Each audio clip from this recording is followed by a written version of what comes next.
दोस्तों, बनी इसराइल में दो दोस्त थे। एक उनमें से गुनाह किया करता था और दूसरा खूब इबादत किया करता था।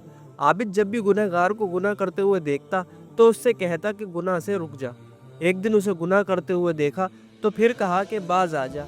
उसने कहा कि मुझे मेरे रब पर छोड़ दे, मैं जानूं मेरा रब जाने। क्या तुझको मुझ पर निगरां बनाकर भेजा गया है?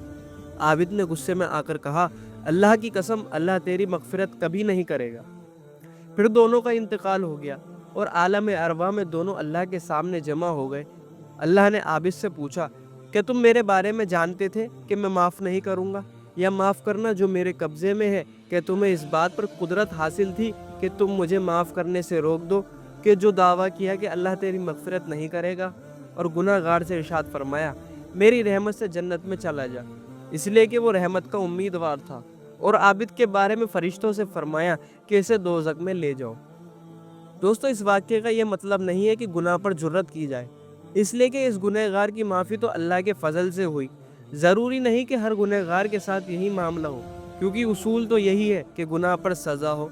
और ना ये मतलब है कि गुनाह और नाजायज़ कामों से रोका ना जाए, बल्कि कुरान और हदीस में सैकड़ों जगह गुनाहों से रोकने का हुक्म है और ना रोकने पर वईद है। बल्कि इस वाक्य की ये मंशा है कि आबिद को अपनी इबादत पर यह घमंड नहीं होना चाहिए कि वो खुदाई इख्तियारात में दखल देकर इतनी बड़ी बात कहने की जुर्रत करे कि कसम खाकर किसी की मगफिरत का इनकार कर दे, जबकि अल्लाह को ये हक है जिसे चाहे बख्श सकता है।